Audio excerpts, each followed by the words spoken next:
¿Cuántos tienen un apellido nuevo? Amén. Ya usted no pertenece a la ciudadanía de este mundo, dice el texto bíblico, sino que usted pertenece a otra ciudadanía. Aleluya. Con otro presidente. ¿Cuántos tienen otro presidente? Y más que un presidente es un rey. Gloria a Dios que no es un presidente, sino que es un rey. Bien, ¿cuántos vinieron a aprender de la palabra de Dios? ¿Cuántos saben que la única herramienta que trae avivamiento es la palabra de Dios? Aleluya. Se lo aclaro, aunque usted lo sabe, porque mucha gente que anhela avivamiento, pero está corriéndole a la Biblia. Entonces, ¿cómo va a venir el avivamiento? Y si no lea Ezequiel capítulo 37, que a usted y a mí nos gusta mucho, ¿qué es lo que el Señor le dice al profeta en el capítulo 37? Profetiza, ¿no es? Sobre estos huesos, y el valle de huesos secos, ¿qué va a hacer? Vivirá. Entonces, en esta noche, nuestro hermano Tyson y yo no vamos a profetizarle, pero vamos a compartir la palabra de Dios con usted. Amén. Sonríe, que Jesucristo le ama. Aleluya. Hay un coro que dice: no puede estar triste un corazón que tiene a Cristo Jesús. Vamos a orar. ¿Cuándo quieren orar? Acompáñenme a orar, por favor. Yo entiendo que la palabra de Dios no se puede tratar sino como palabra de Dios. Y el Espíritu Santo, que fue quien la inspiró, es el único que tiene la capacidad de darnos a entender su palabra. El intelecto humano nunca podrá atravesar esos límites. Como dice el apóstol Pablo a los Corintios, solamente el Espíritu de Dios que está en él conoce lo profundo de él y nos los da a conocer a nosotros. Vamos a orar. Padre nuestro, que estás en los cielos, buen Dios y Padre de nuestro Señor Jesucristo, te agradecemos, Señor, por este momento que nos permites estar en tu presencia. En ella vivimos, nos movemos y somos. Yo te pido que por medio de tu Espíritu Santo en esta noche tú ilumines nuestro entendimiento, Señor. Que tu palabra sea como luz, como lámpara a nuestros pies. Padre amado, que en el nombre de tu Hijo Jesucristo comprendamos el misterio que en ella se encuentra oculto para aquellos que no pueden ver, pero revelado para aquellos que han sido iluminados por tu gracia. Señor, remueve todo velo, destruye, derriba todo argumento que se levanta en contra del conocimiento de Dios. Que en el nombre de tu Hijo Jesús, tu palabra que es viva y que es poderosa, logre todo el objetivo por el cual ella salió de tu boca. Tu palabra jamás retornará a ti vacía, sino que ella va a lograr cada una de las cosas que tú te has propuesto por medio de ella, Señor. Que en el nombre de tu Hijo Jesucristo esta noche sea hecho de esa manera. Padre amado, te agradecemos en el nombre de Jesús. Amén y amén. Aleluya. Si trajo su Biblia, abra su Biblia con nosotros, por favor. En la carta del apóstol Pablo, a los romanos. La carta del apóstol Pablo a los romanos. En esta semana hemos estado haciendo uso de la carta a los romanos desde el miércoles. Digo el miércoles porque no estuve el martes, así que no sé si usaron la carta a los romanos el martes, pero desde el miércoles hemos estado utilizando esta carta. Inconscientemente no sabía que la campaña de evangelismo propuesta por el concilio tenía como base bíblica la carta a los romanos, así que estamos en coinonía. Amén. Es como uno dice, estamos en el Espíritu. Así que vamos a hacer uso de la carta a los romanos, que si se pudiera decir algo de ella, yo pudiera decir que es, no me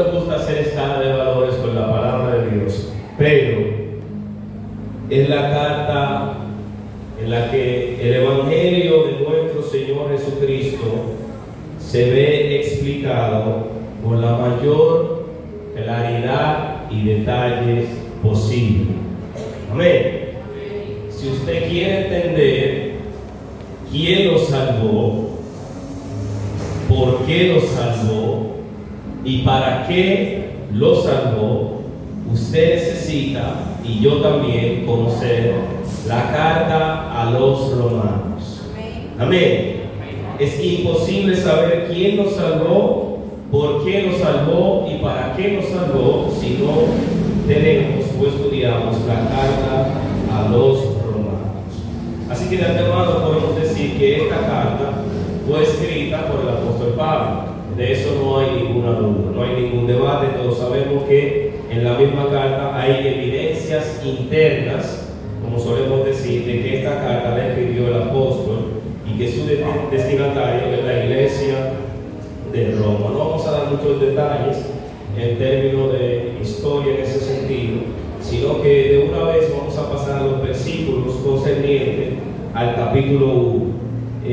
Cabe resaltar que probablemente no vamos a estudiar la carta completa, pero vamos a tratar de hacer un resumen de los puntos, si se pudiera decir, más relevantes. Amén. ¿Cuántos están aquí? Pues vamos a leer del capítulo 1, versículo 1 hasta el versículo 7. Lo vamos a trabajar por secciones. Capítulo 1, 1 al 7, luego capítulo 1 del 8 al 15, capítulo 1, 16 y 17, y luego del 18 hasta el 32. Pues vamos a dar a nuestro hermano Tyson que nos ayude con la lectura. Están en la carta, mis hermanos. Amén. Amén. Entonces vamos a leer la palabra de nuestro Dios en el nombre del Padre, del Hijo y del Espíritu Santo. Así sea. Amén. Dice así la palabra: Pablo, siervo de Jesucristo, llamado a ser apóstol, apartado para el Evangelio de Dios, que él había prometido desde antes por sus profetas en las Santas Escrituras, acerca de su Hijo, nuestro Señor Jesucristo, que era el linaje de David según la carne, que fue declarado Hijo de Dios con poder según el Espíritu de santidad, por la resurrección de entre los muertos, y por quien recibimos la gracia y el apostolado, para la obediencia a la fe en todas las naciones, por amor de su nombre, entre los cuales estáis también vosotros, llamados a ser de Jesucristo, a todos los que estáis en Roma, amados de Dios, llamados a ser santos, gracia y paz a vosotros, de Dios nuestro Padre, y de nuestro Señor Jesucristo. Amén. Gloria al Señor. Solamente en estos versículos del 1 al 7, si pudiéramos decir, tenemos mucha información condensada. Pero usted sabe que vamos a tratar, como le dije, de sacar un extracto para así poder avanzar, porque el tiempo siempre decimos que no lo tenemos, lo cual es paradójico, pero ustedes creo que entienden la idea. Entonces, miren cómo el apóstol Pablo introduce la carta en el capítulo 1, versículo 1. Primero él pasa a presentarse. Dice: Pablo, siervo de Jesucristo, llamado a ser apóstol, apartado para el Evangelio de Dios. El apóstol Pablo se presenta de una manera muy interesante, porque usted sabe que el apóstol era conocido anterior a su conversión, según el libro de los Hechos en el capítulo 9, como perseguidor de la iglesia. Amén. Y siempre el apóstol Pablo, durante el tiempo de su ministerio, tuvo conflictos con diversos grupos dentro de la iglesia que cuestionaban su llamamiento, que cuestionaban su apostolado y que cuestionaban su servicio al Señor. Y eso es una dificultad que no solamente el apóstol enfrenta, sino que muchos de nosotros a veces enfrentamos también ese tipo de dificultades, en que las personas tienden a juzgarnos por nuestra vida pasada, por nuestra vida vieja, por los errores que cometemos, y no tomamos en cuenta lo que el Señor Jesucristo hace y ha hecho en nuestra vida. Y eso es algo que nosotros como creyentes deberíamos tener mucho cuidado con eso. El apóstol Pablo hace advertencia a los corintios diciendo de que ya nosotros no podemos juzgar según las apariencias. Si aún a Cristo conocíamos según la carne, ¿qué dice? Ya no es así. De modo que si alguno está en Cristo, ¿qué es? Nueva criatura. Las cosas viejas pasaron, he aquí todas. Algunas. Todas son hechas nuevas. Amén. Así que si usted va a juzgar a alguien, usted debe hacerlo de la manera en que Dios lo ve. Y hay una única manera en que Dios ve al hombre. De hecho, hemos hablado de esto anteriormente. Hay dos personas solamente que el Señor mira cuando ve al mundo. Amén. ¿A quiénes Dios mira cuando ve al mundo? ¿A Adán o a Cristo? Con esto no estoy diciendo que usted como individuo particular no tenga importancia para con Dios. Estoy diciendo que Dios tiene una visión corporativa, tanto de la raza humana como la iglesia. Amén. Yo no soy la iglesia. Tyson no es la iglesia. Joan no es la iglesia. Erickson no es la iglesia. Teófilo no es la iglesia. De manera particular. Ahora, como cuerpo, nosotros los individuos conformamos la iglesia. Amén. Eso necesita estar claro en nuestra mente. La iglesia es un cuerpo. ¿Cuándo entienden esa parte? Por ejemplo, nosotros tenemos instituciones públicas. Por ejemplo, la policía se le llama cuerpo castrense. O sea, es un cuerpo. ¿Lo entienden? Dentro de la policía hay Politur, DGC, usted entiende, ve la dinámica, cómo funciona. Es lo mismo para el cuerpo de Jesucristo. Dentro del cuerpo tenemos que diferentes dones, diferentes ministerios, diferentes llamados, y todos ellos fueron impartidos para la edificación de ¿qué? Del cuerpo, que es un solo. Amén. El apóstol Pablo le dice a los corintios que el que destruye el cuerpo de Cristo, el Señor también le va a destruir. Y no es que haya alguien que tenga la capacidad de destruir el cuerpo de Cristo, pero hay personas que afectan al cuerpo. Amén. Y esto de manera interna mayormente. Aleluya. Por eso hay que tener cuidado. Jesús dijo que hay de aquel que le sirva de tropiezo a cualquiera de uno de estos pequeñitos. Mejor le fuera que se atare una piedra de molino. Y nosotros probablemente no entendamos ese lenguaje de una piedra de molino. Por el molino que se utilizaba anteriormente era un molino muy distinto al que nosotros usamos. Y eran muchos hombres los que tenían que darle vuelta a esa piedra gigantesca. Así que si Jesús dice que es mejor atarse una piedra de molino y echarse en el mar, Jesús está diciendo que el castigo que le espera a cualquiera que le haga el frente al cuerpo de Cristo no es pequeño. Amén. Así que hay que tener mucho cuidado. De hecho, el apóstol Pablo en su conversión, sin entrar en muchos detalles, el Señor le hizo hincapié en eso mismo. ¿Qué es lo que el Señor le dice cuando tiene el encuentro con él? Saulo, Saulo, ¿por qué me? Pero Pablo no está persiguiendo a Jesús literalmente, al contrario. Pablo cree que está agradando a Dios con lo que está haciendo. ¿Sí o no? Porque él estaba pidiendo cartas para perseguir a los que predicaban al falso Jesucristo. Que según la ley, aquel que era falso profeta necesitaba ser apedreado, ¿sí o no? O sea que Pablo cree que él está cumpliendo la ley de Dios persiguiendo al cuerpo de Jesucristo, que es la iglesia. Así que usted y yo necesitamos tener cuidado, porque puede que usted esté haciendo algo que usted entiende que está agradando a Dios con eso, sin embargo está persiguiendo a Dios. Amén. Así que sus convicciones teológicas, sus convicciones de experiencia personal, de carácter espiritual, tiene que estar alineada a lo que la palabra de Dios dice. Si no, puede que usted esté fallando en el propósito de Dios, creyendo lo contrario. Amén. Pues vamos a avanzar entonces. El apóstol dice que él, primero que todo, es un servidor, siervo de quién? Siervo de Jesucristo. Y usted sabe quién es Cristo. Esta palabra siervo, dice aquí, es una expresión muy parecida a siervo de Jehová, que se utilizaba en el Antiguo Testamento. Por ejemplo, Isaías capítulo 42. Vamos a leer. Parece que el versículo 15. Sí.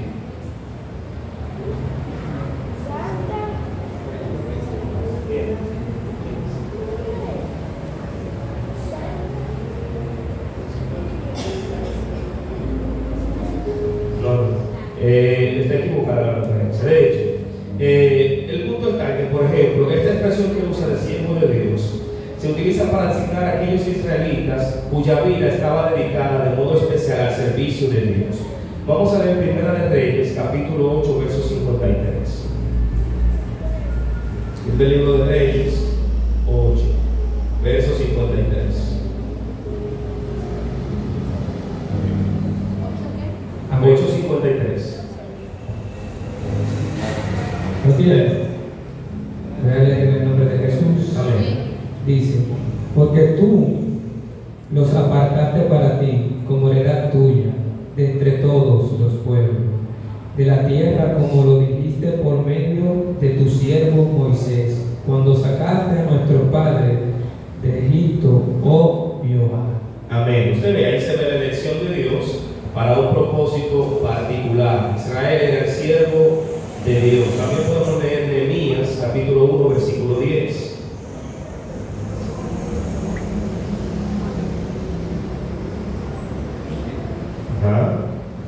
Gloria a Cristo Jesús. Nehemías 1:10 dice: ellos pues son tu siervo y tu pueblo, los cuales redimiste con tu gran poder y con tu mano poderosa.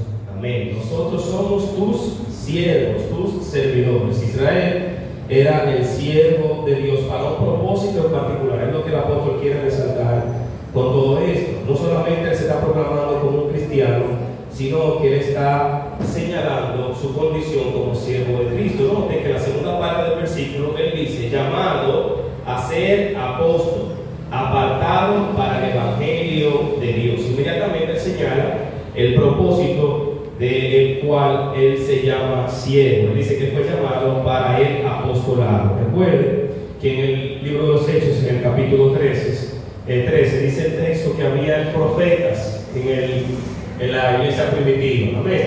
Y mientras oraban y ayunaban, ¿qué pasó? El Espíritu Santo trató con ellos y le dijo: apartadme a Bernabé y a Saulo para la obra del ministerio que yo les he encomendado. Amén. Así que el apóstol Pablo fue constituido directamente de parte de nuestro Señor como apóstol. Aunque muchos cuestionaron su llamamiento y su apostolado, esto está claro en la palabra de Dios. De hecho, él mismo dice que fue llamado por último como abortivo. El Señor se le apareció por último como abortivo. Y el tema de la aparición, usted sabe que era una de las evidencias o de los requisitos para ser apóstol. Entonces, vamos a pasar al versículo 2 de una vez. Amén. Versículo 2 dice: el que había prometido antes por sus profetas en las santas escrituras. Amén. O sea, esto está conectado directamente con lo que el apóstol Pablo está diciendo en el versículo 1. Él dice: apartado para el evangelio de Dios.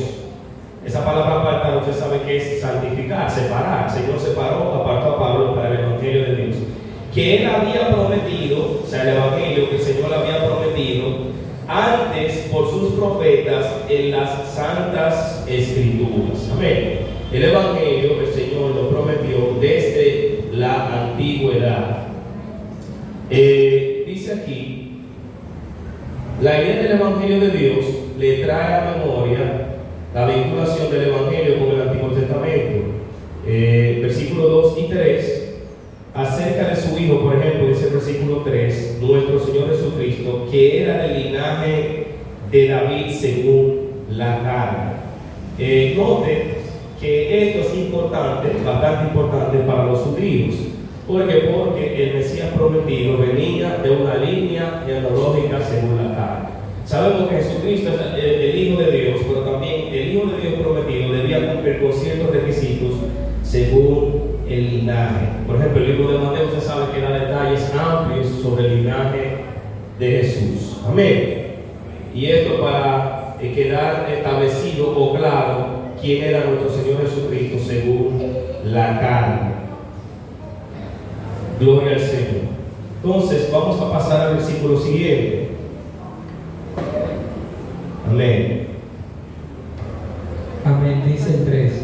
Acerca, 3 y 4. Okay. El 3 dice, acerca de su Hijo, nuestro Señor Jesucristo, que era del linaje de David según la carne, que fue declarado Hijo de Dios con poder, según el Espíritu de Santidad, por la resurrección entre los muertos. Aleluya. Acerca de su Hijo, nuestro Señor Jesucristo, que era del linaje de David según la carne. De hecho, Jesús mismo se le atribuía el título de ¿qué? De Hijo de David. El Señor le había prometido a David un hijo o un descendiente que heredaría el trono para siempre. Y este era nuestro Señor Jesucristo, que fue declarado Hijo de Dios con poder. Esta declaración aquí puede que haga alusión, dicen algunos, a Filipenses. Vamos a buscarlo en el capítulo 2. Usted sabe que Filipenses capítulo 2 hace una declaración acerca de Cristo. Amén. Vamos a leer Filipenses capítulo 2.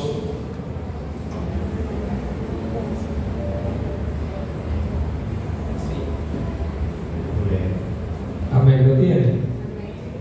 Dice Filipenses capítulo 2, versículo 5 en adelante.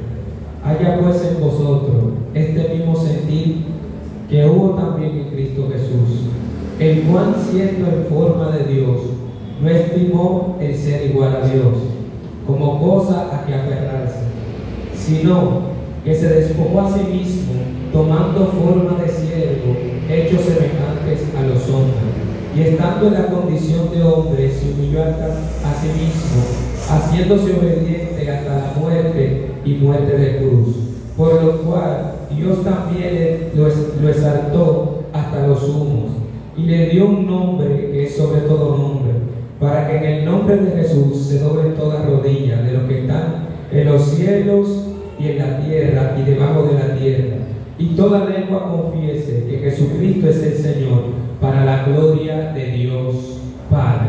Amén. Así que cuando el apóstol dice que Jesucristo fue declarado Hijo de Dios con poder, a esto probablemente está haciendo referencia. Usted sabe que Cristo fue humillado, o Él mismo decidió tomar la posición de hombre, y por esa humillación y la muerte que padeció, luego el Señor le exaltó hasta lo más alto, hasta lo sumo, lo más alto, y le dio un nombre que es sobre todo nombre. Por ejemplo, el libro de Hebreos capítulo 1, ¿qué declara sobre esto? Haciendo bien. Amén. Hebreos 1:1 dice: Dios habiendo hablado de muchas veces y de muchas maneras en otros tiempos a los padres por los profetas, en estos postreros días no ha hablado por medio del Hijo, a quien constituyó heredero de todo y por quien asimismo hizo el universo. Amén. A quien Dios constituyó heredero de todo. Jesucristo es el Hijo de Dios, el primogénito de toda la creación. Amén. El único que tiene ese título de Hijo unigénito del Padre. Usted no es hijo unigénito del Padre, ni yo tampoco, sino que el texto dice en Juan capítulo 1 que dice que a los que creen, el Señor ahora nos ha dado la potestad de ser hechos hijos de Dios. Romanos capítulo 8 declara que ahora nosotros tenemos el espíritu de adopción, por medio del cual clamamos Abba Padre. O sea, usted es un hijo adoptado Amén. El Señor nos adoptó y nos hizo partícipes de su familia, porque anteriormente no lo éramos.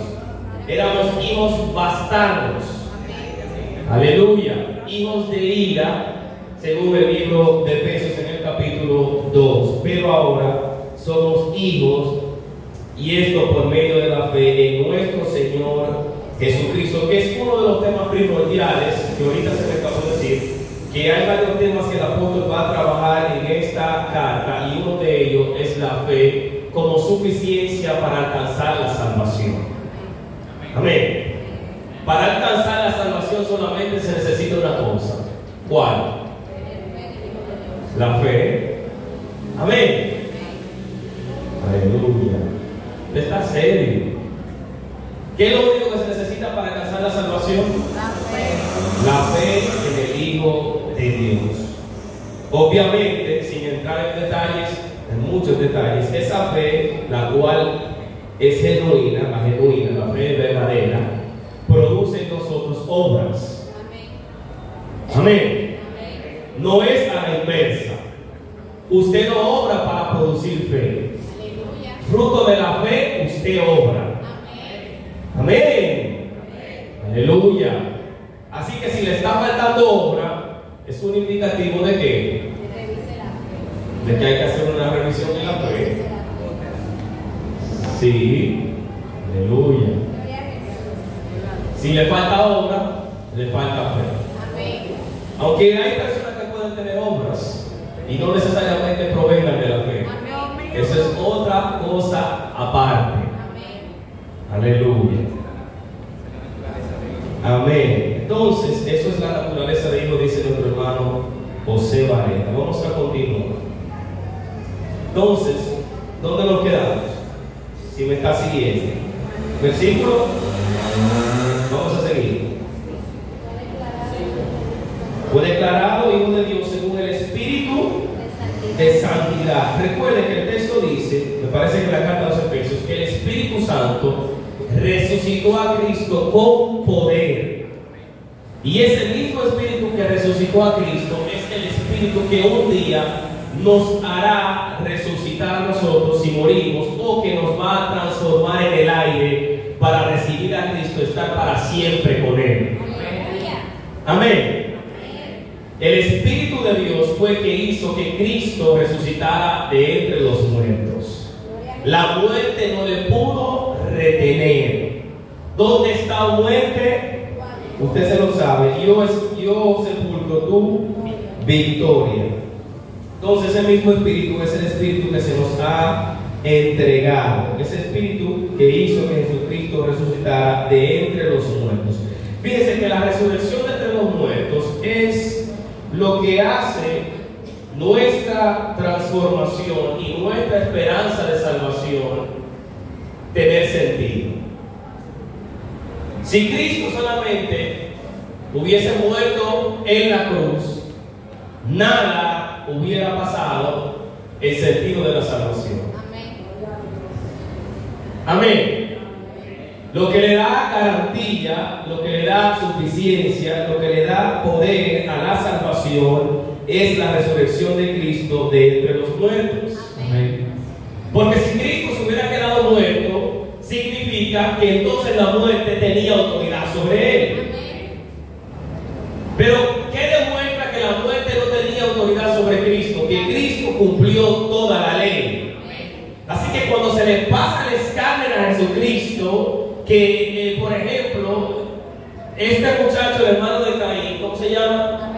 Es un tipo de Jesucristo. ¿Qué dice la Biblia en el libro de Hebreos sobre Abel? Que la sangre del justo Abel clama desde la tierra delante de Dios, reclamando que justicia, porque su hermano lo mató y él no cometió ninguna falta para que su hermano lo agrediera. Así que la sangre del justo Jesucristo, que es la sangre que nos limpia de todo pecado, Cristo, como no cometió ningún pecado delante del Padre, por eso tuvo la facultad por medio del Espíritu Santo de resucitar de entre los muertos y de esa manera vencer a la muerte, de esa manera vencer al pecado y de esa manera vencer a Satanás y de esa manera vencer a todos los demonios. Amén. Así que si nosotros tenemos tenemos victoria hoy. ¿Cuántos tienen victoria? Es fruto de la resurrección de Jesucristo de entre los muertos. Los apóstoles fueron perseguidos. ¿Usted sabe por qué? Por predicar a Cristo y a este resucitado de entre los muertos. Aleluya. ¿Qué fue lo que le dijeron los ancianos a Pedro y a Juan cuando le encarcelaron? Les conjuramos que ustedes dejen de predicar el nombre de ese hombre y de decir que ese hombre resucitó de entre los muertos. ¿Usted sabe qué hicieron ellos? Ellos le pagaron a los guardias que estaban cuidando la tumba de Cristo para que los guardias mintieran y dijeran que Jesucristo no resucitó, sino que los apóstoles raptaron su cuerpo de noche. Aleluya. ¿Están aquí? Entonces, la resurrección tiene una importancia mayúscula en todo esto. De hecho, el apóstol Pablo dice en los Corintios que si Cristo no resucitó, en vano es nuestra fe. Porque ¿qué esperanza tenemos nosotros de vida eterna si Jesucristo no resucitó de entre los muertos? Él dice, bueno, no vamos a comer y a beber porque mañana no vamos a morir. O sea, vamos a vivir una vida normal, común y corriente como todos los impíos, porque vamos a morir y vamos a perecer como ellos y no va a pasar nada. Como dicen los impíos, el muerto con tierra tiene. No obstante, para nosotros los creyentes, ¿qué le dicen a los tesalonicenses? Yo no quiero que ustedes se turben como los demás gentiles que no tienen esperanza acerca de los que duermen. Porque si sus hermanos duermen con Cristo, ese mismo Cristo un día retornará con voz de mando, con voz de arcángel y con trompeta de Dios, y los muertos en Cristo resucitan. Aleluya. Luego nosotros, los que habremos quedado, ¿qué va a pasar? Seremos arrebatados juntamente con ellos, transformados en la nube, para siempre estaremos con nuestro Señor. Aleluya. Bendito sea el Señor que resucitó a Cristo de entre los muertos. Amén. Las primicias, dice el texto en el libro de Corintios. Amén. El primero que resucitó en ese orden, porque Lázaro resucitó pero se volvió a morir. Amén. El hijo de la viuda estaba muerto. El profeta se le acostó encima, tuvo que soplar de su aliento para que él resucitara, pero el muchacho más tarde se murió. Amén. Todo eso era un tipo de la resurrección de nuestro Señor Jesucristo. Amén. Todo eso estaba demostrando la victoria futura del Señor sobre la muerte. Amén. El misterio escondido. Las tinieblas creyeron que tenían victoria cuando estaban crucificando a Cristo y cuando estaban matando a Cristo en la cruz. De hecho, el texto dice, algunos teólogos concluyen, que el cielo se oscureció. Aleluya, amén. Aproximadamente desde las 12 hasta las 3 de la tarde. Y algunos dicen, no me crean, ni le crean a ellos, pero algunos dicen, concluyen, que teológicamente parece que se reunió todo el ejército de las tinieblas para contemplar la muerte del Hijo de Dios, para contemplar la victoria de las tinieblas sobre la luz. No obstante, aleluya, gloria al Señor para siempre. ¿Qué dice el texto del libro de Colosenses? Que el Señor, anulando el acta de los decretos que nos era contraria, arrancándola, quitándola del medio. ¿Están aquí? Yo siento como estoy predicando a mí mismo, a mí solo. Aleluya. Triunfando sobre qué? Sobre los principados y sobre las potestades. Clavó esa acta que había en contra de nosotros, que nos declaraba culpables, porque nosotros éramos culpables de la vida de Dios, ¿sí o no? Y esa acta el Señor la clavó en la cruz y declaró su victoria sobre los principados y sobre las potestades. Amén. Los exhibió públicamente. ¿Usted sabe qué está diciendo el apóstol Pablo? Cuando un emperador romano tenía victoria sobre otra nación, sobre otro país, ¿usted sabe qué hacían? A lo que ellos conquistaban, lo apresaban con cadenas, lo amarraban y hacían que ellos circularan, caminaran, desfilaran frente al ejército que lo venció. Aleluya, gloria al Señor. Jesucristo hizo que el ejército de las tinieblas marchara frente a él.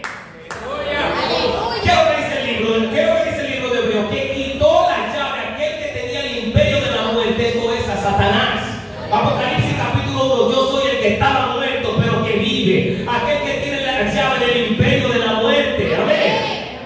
Aleluya. nombre sea la gloria. Así que sin resurrección no hay garantía de salvación. Amén. Y por quien recibimos la gracia y el apostolado. Como dice Juan capítulo 1, de Jesucristo recibimos ¿qué? Por medio de Moisés es que la ley, pero de Cristo recibimos gracia, y esto es gracia sobre gracia. Algunos dicen que la gracia misma es la manera en la que Dios distribuye a Jesucristo, que es su vida. No sé si me entienden. La gracia de Dios es la manera en que Dios distribuye a Cristo. En la economía del cielo, imagínense un almacén de comida. Se necesita a un contable que distribuya ese alimento. A una persona encargada como José, por ejemplo. ¿Recuerdan a José? Cuando el faraón tiene el sueño, él le dice, bueno, van a venir, ¿cuántos años? 7 años de abundancia y 7 años de escasez. Trata de conseguirte a un hombre responsable, a un contable, a alguien que sepa de economía, para que tú durante el tiempo de la abundancia almacene, para que en el tiempo de la escasez ese tipo pueda suministrar o administrar los recursos. Amén. Así que la gracia es la manera en la que Dios administra los recursos, que es su propia vida, que es Jesucristo. Amén. Por eso que en el antiguo pacto los que fueron salvos ¿por qué? Por la gracia. Halló Noé gracia delante. ¿Era Noé mejor que sus contemporáneos? No. Eso es imposible. Lot era mejor que los que vivían en Sodoma. Ni las hijas de Lot tampoco. De hecho, la misma Biblia demuestra que no eran tan buenos, porque luego esas muchachas que eran hijas de Lot, ¿usted sabe qué hicieron? Lo emborracharon y se acostaron con él. Aleluya. Así que todo el que fue salvo en el antiguo pacto fue salvo por gracia de Dios. La gracia en el antiguo pacto fue administrada, pero de manera limitada. Amén. Se daban porciones del Espíritu Santo, ¿sí o no? ¿Qué decían los profetas? Vive Jehová en cuya presencia tenía David el Espíritu de Dios, ¿sí o no? Amén. ¿Tenía Moisés el Espíritu de Dios, sí o no? Amén. Tenían el Espíritu de Dios, pero individuos particulares. Ahora tiene acceso al Espíritu de Dios toda la iglesia. Amén. Desde Bernabé hasta la persona más adulta que hay en la iglesia. Digo Bernabé, bueno, Aisha, que es la más pequeñita.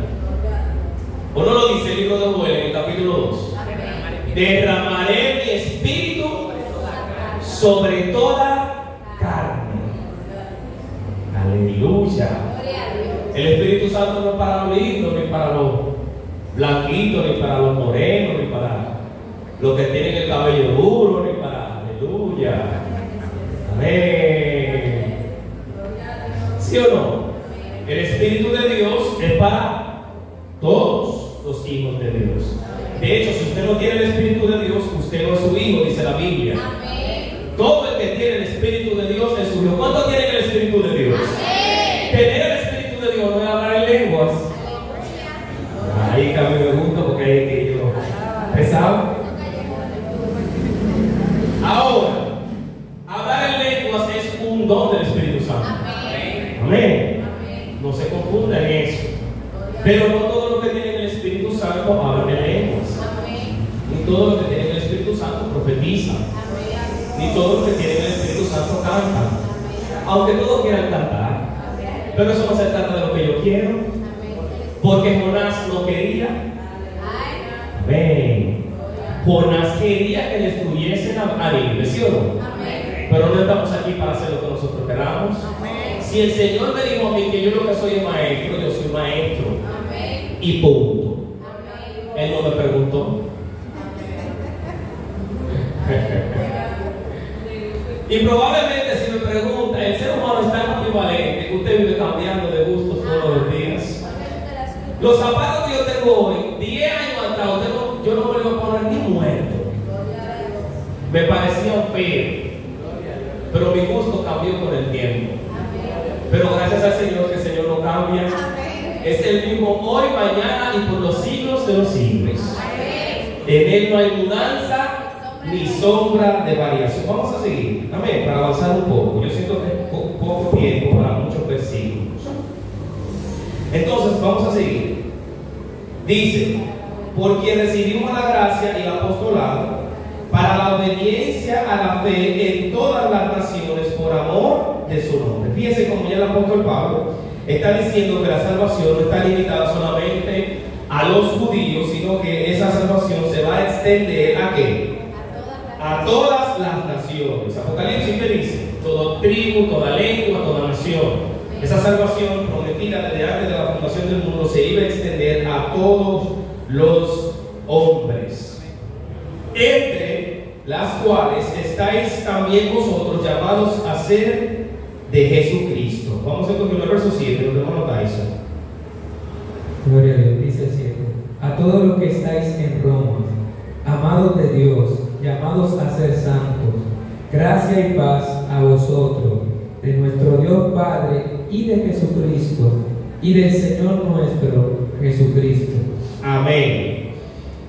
Entre las cuales estáis también vosotros llamados a ser de Jesucristo, a todos los que estáis en Roma. Ese es el destinatario. O sea, el apóstol Pablo, cuando está escribiendo esta carta, no está pensando en los ciudadanos de República Dominicana, en la carretera Sánchez, en el barrio de La Cerca, en el 2025, el 19 de octubre. El apóstol Pablo está pensando en los romanos, los ciudadanos que estaban en Roma, que habían creído en nuestro Señor Jesucristo. Amén. Pero el Espíritu Santo es tan poderoso que el apóstol Pablo no lo sabe, pero él sí sabe. Amén. Y las necesidades de todos los hombres, casi siempre, bueno, casi siempre, siempre son las mismas. Anteriormente hablábamos de manera breve sobre, existen tres tipos de necesidades, por lo menos en sentido natural, y vamos a entrar en detalle en eso. Pero también a nivel de la iglesia, del cuerpo de Cristo, las necesidades del cuerpo son las mismas. Así que aunque el Espíritu Santo haya hablado esa palabra hace aproximadamente 2000 años, esa palabra sigue teniendo el mismo poder, la misma eficacia y la misma vigencia hoy. Y se puede adaptar fácilmente a las necesidades que nosotros tenemos como iglesia. Por eso es que la palabra de Dios es suficiente. Ahí es que hablamos. Porque usted y yo decimos amén, sin embargo le metemos 1500 normas aparte. Amén. Pareciera que realmente no es suficiente la palabra de Dios. Porque si la palabra es suficiente, no hay que agregarle nada. De hecho, eso es peligroso. ¿Qué dice Apocalipsis capítulo 22? Que el que la añade o le sustrae, ¿qué va a pasar con él? Lo van a borrar del libro y todas las plagas que están escritas ahí le van a caer encima. Así que usted y yo no necesitamos más nada fuera de la Biblia para administrar este asunto. Que ni siquiera nosotros lo administramos, todo lo administra el Espíritu de Dios. Nosotros somos colaboradores. Amén. Así que usted no necesita más normas. Si la Biblia no lo dice, no lo añada, porque le va a agregar una carga como los fariseos, que ni usted puede ni la gente puede. ¿Sí o no? Jesús dice: ligera es mi carga y fácil mi yugo. Y ahí la mayoría de nosotros estamos cansados. Amén. Hay gente que está cansado ya, que no ha tirado la toalla por vergüenza. Hay gente que está saturado ya. Aunque usted no diga amén, yo sé que es la verdad. Hay gente que se cansó de la religión. Porque la religión cansa, agota y te quita las fuerzas. Jesús dice: venid a mí todo el que está trabajado, cargado y cansado. Israel tenía mandamientos que ellos no podían con ellos. Amén. Que si las manos, que si los pies, que si la comida, que si lavarse, que si no lavarse, que si quitarse, que si ponerse, que si el vestido llega hasta la rodilla, que si no, que hasta la pierna, que hasta la... Aleluya. Eso cansa. Amén. No diga amén. Porque yo realmente siento que usted está cansado de verdad. del Evangelio es libertad de Cristo Jesús. Amén. Ahorita hablaba con alguien sobre eso. Usted sabe que hay mucha gente que no quiere que se predique el Evangelio, por lo menos como la Biblia lo enseña. Porque inmediatamente usted aprende el Evangelio, usted es libre de todas las tareas religiosas. Amén. A usted no lo ata ni lo manipula nadie. Cuando usted sabe que usted no necesita ir al monte para recibir el poder de Dios, ni comprar, ni darle dinero a nadie, ni dar un diezmo, ni dar una ofrenda. Cuando usted entiende esa verdad de que el Espíritu Santo, ya la gente no lo puede manipular para que usted una ofrenda. Usted la da por voluntad propia y porque el Espíritu Santo obra en su corazón para que lo haga y no por manipulación. Así que es mejor mantener al esclavo manipulado que libres. Amén. Porque el libre no está bajo mi control. Ahora el libre va a hacer lo que disponga en su corazón conforme a la gracia de Dios. Y no lo que yo lo sugestione para que haga. Usted no está aquí. Aleluya. Ahora hay gente que prefiere que lo tenga en ese círculo vicioso. Porque eso es un círculo vicioso que nunca se termina. Amén. Usted va a necesitar hoy que le pongan la mano, mañana y pasado mañana, y hoy va a necesitar sembrar 1,000 pesos para que Dios le conteste una petición, y mañana va a seguir en esa misma. Aleluya. Pero Jesucristo no opera de esa manera y eso no es evangelio, aunque se disfrace de evangelio.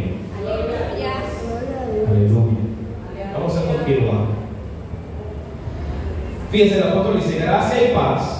Él habla del llamamiento a ellos para que sean santos. Usted sabe que la santidad o la santificación en este sentido tiene dos aspectos. Número uno, por posición, usted y yo somos santos porque el Señor así nos constituye por la posición en Cristo. Amén. El apóstol Pablo a los Corintios, ¿qué le dice? Santos, llamados a ser santos. O sea, usted es santo por posición, pero tiene un llamado a santificación en el sentido de la práctica, en el sentido moral. Entonces dice: llamados a ser santos, gracia y paz a vosotros, de Dios nuestro Padre y del Señor Jesucristo. Que es un saludo común del apóstol en todas sus cartas. Casi siempre el apóstol saludaba de esta manera: gracia y paz a vosotros, de Dios nuestro Padre y del Señor Jesucristo. Ahora vamos a leer los versículos 8 al 15. Vamos a ver. Gloria a Dios. Del 8 al 15 dice lo siguiente: primeramente doy gracias a mi Dios mediante Jesucristo, con respeto a todos vosotros, de que vuestra fe se divulga por todo el mundo, porque testigo me es Dios, a quien sirvo en espíritu en el Evangelio de su Hijo, de quien sinceramente hago mención de vosotros siempre en mis oraciones, rogando que de alguna manera tengan al fin, por la voluntad de Dios, un próspero viaje para ir a vosotros, porque deseo verlos para comunicarlos algún don espiritual, a fin de que seáis confirmados. Esto es para ser mutuamente confortados por la fe que nosotros en común, por la que es común a vosotros y a mí. Pero quiero, hermanos, que no ignoréis que muchas veces me he propuesto ir a vosotros, pero hasta ahora he sido estorbado, para tener también entre vosotros algún fruto, como entre los demás gentiles, a griegos y a no griegos, a sabios y no sabios. Soy deudor.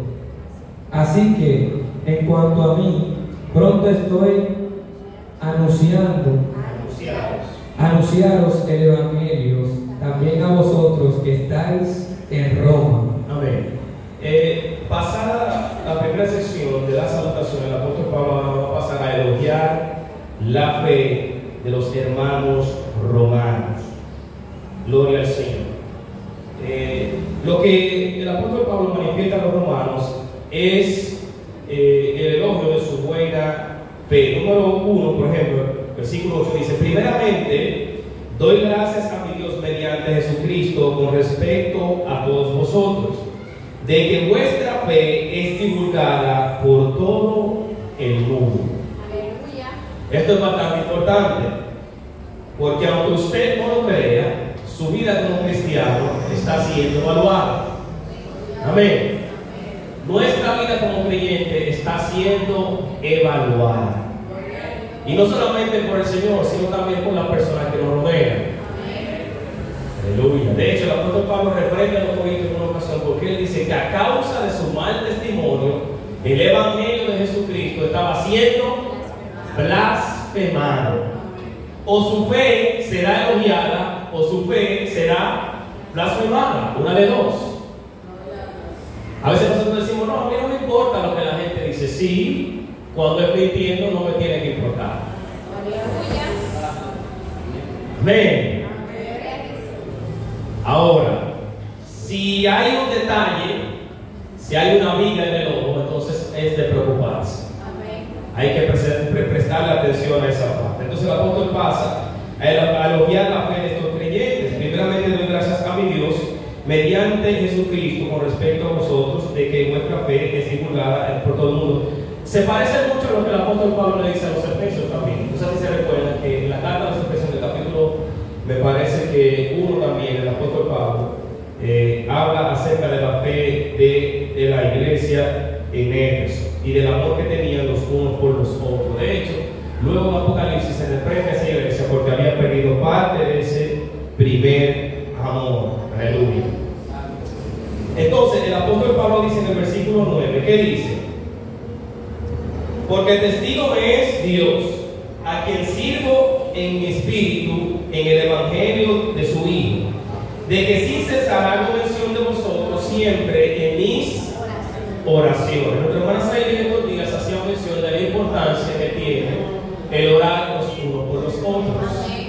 El apóstol Pablo repetidas veces hizo mención de cómo él oraba por sus hermanos y les pedía a ellos que oraran por él. Efesios capítulo 6 que dice: oren por mí a fin de que al abrir mi boca me sea dada la palabra para hablar con denuedo del misterio del evangelio. Oren por mí para que el Señor me dé valentía, que es la palabra de nuevo. ¿Qué hizo la iglesia cuando salieron Pedro y Juan? Dice el texto que se reunieron y oraron, y la casa donde estaban reunidas se llenó del Espíritu de Dios, y el Espíritu Santo obró en ellos y comenzaron a hablar con denuedo la palabra de Dios. Sin oración no hay llenura, y sin llenura no hay valentía para hablar la palabra de Dios. Amén. Usted y yo somos cobardes de naturaleza, por lo menos en cuanto a la cosa de Dios se refiere. ¿Qué es lo que hace Adán? No después que corrió de la presencia, se escondió de la presencia de Dios. Usted y yo, ¿qué es lo que hace Gedeón? Gedeón puso cuántas señales nos puso para poder hacer lo que el Señor le pidió que haga. Usted y yo no tenemos valentía en nosotros mismos para hablar la palabra de Dios. Por eso necesitamos la llenura del Espíritu Santo. La llenura del Espíritu Santo no es para correr, ni para romper sillas, ni para danzar en el Espíritu, aunque nos gusta danzar en el Espíritu. Y me gusta y extraño cuando danzábamos en el Espíritu. A los que danzan todavía, Dios los bendiga. Amén. Pero la llenura es necesaria para la predicación. Si usted predica sin llenura, está predicando desde la carne. Y si predica desde la carne, el mensaje no es eficiente. No va a predicar conforme Dios quiere que se predique. La palabra no va a llegar donde tiene que llegar. Porque la palabra la comunica el Espíritu de Dios. Esta palabra siempre le he dicho que no es intelectual. Esta es una palabra que se necesita el poder de Dios, que rompe las cadenas. El yugo, dice Isaías, que se pudre a causa de la... Aleluya. ¿Y qué dice Juan? Vosotros tenéis la unción que es el Espíritu de Dios. El chin de aceite que nos colocaron es un símbolo. Se necesita llenura. Se necesita power. Se necesita dunamis. Se necesita dinamita. Dinamita espiritual. Amén. Pero no dinamita para reventarlo entre nosotros. Porque hay gente que quiere dinamita para colocarla en el piso y que sus hermanos exploten. Hay gente que quiere dinamita para reventar los ojos a los demás de que Dios lo usa a ellos y que tienen power. Y es una competencia continua de a quién Dios usa más, y quién hace más milagros, y quién profetiza más. Y reunimos 9, 10, 15 predicadores en una misma actividad a ver cuál ruge más o a ver quién tiene más poder. En una ocasión fui a una actividad y en la actividad el último predicador de 3 que predicaron ese día, el Espíritu Santo tranquilo ese día me dijo: ¿tú sabes cómo se llama eso? Proyección del alma. Yo nunca había escuchado eso. El Espíritu Santo me dijo esa palabra en el interior, en el corazón, y yo entendí luego que la persona se estaba predicando a sí misma y que Dios no estaba lejos, que Dios estaba lejos de lo que le estaba diciendo, aunque estaba usando la palabra de Dios. Usted se puede estar predicando a usted mismo usando como base bíblica, usando la base bíblica, usando la Biblia como su fundamento. Usted se puede predicar a usted mismo. Amén. Hay que tener cuidado en este asunto. No importa quién Dios use, no use. Lo importante es que la gente se salve. Lo importante es que todos seamos edificados los unos a los otros. No es que fulano dirija y que yo soy menos que fulano porque no dirijo. No, aquí nadie tiene protagonismo. No se lo dije el miércoles, que el propósito de Dios no es ensancharlo a usted, no es promoverlo a usted como individuo, no es promover mi ministerio. Gloria a Jesús, aleluya. La gente, soldado, a mi respeto al que lo hace, pone 15 carteles de 15 actividades en las que ellos van a estar. Gloria a Dios, Dios te bendiga, pero tú te estás vendiendo tú o estás vendiendo el evangelio. Hay que tener cuidado, hay que tener mucho cuidado con eso, porque a veces lo que nos estamos vendiendo somos nosotros. Fulano de tal ministry, el ministerio de fulano de tal, no el ministerio del mío, es un préstamo que me hicieron y no es para mí, es para servir a mis hermanos. Si no le estoy sirviendo a mis hermanos, no tengo ningún ministerio, nada. Amén. Tengo un título. Y eso que tiene el título, Mateo capítulo 7 dice que le van a decir al Señor de aquel día: Señor, en tu nombre eché fuera demonios, y en tu nombre profeticé, y yo era pastor en tu nombre y líder de un ministerio en el que se congregaban 500,000. Y el Señor le va a decir: apártate de mí porque yo no te conozco. ¿Qué es lo que dice Mateo capítulo 25? Yo tuve hambre y tú no te dignaste a darme un plato de comida. Yo estuve en la cárcel y tú no me visitaste. Aleluya. Estuve en la calle y tú no me recogiste. Yo tuve sed y tuve un vaso de agua. Me dijiste: no, y si tienes COVID, y si tienes hepatitis. Amén.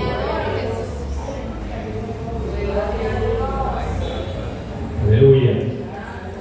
Fíjense, para avanzar un poquito, un predicador conocido dentro de los héroes de la fe americanos, se me olvida el nombre ahora, que murió entre los 23 y 25 años de edad, que le predicó a los pieles rojas.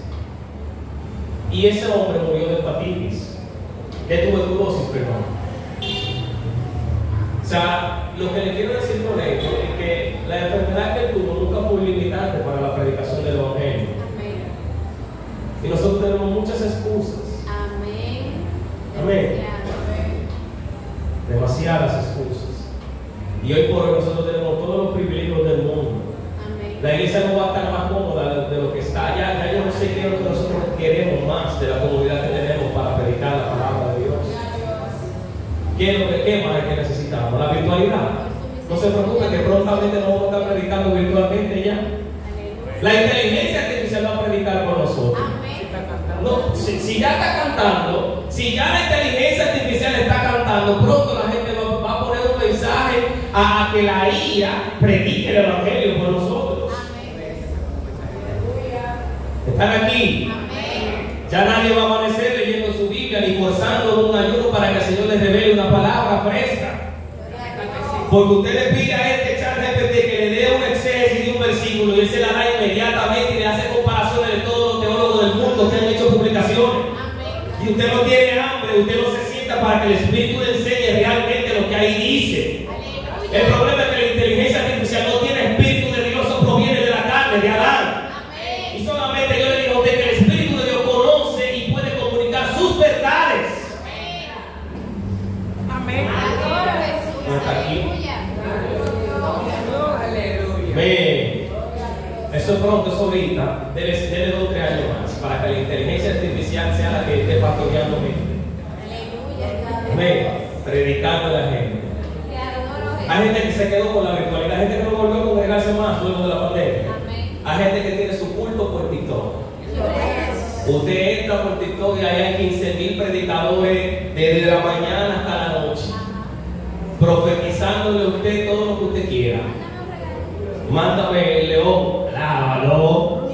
Mándame una rosa que te tenga una palabra profética en este día. Imagínese Elías, porque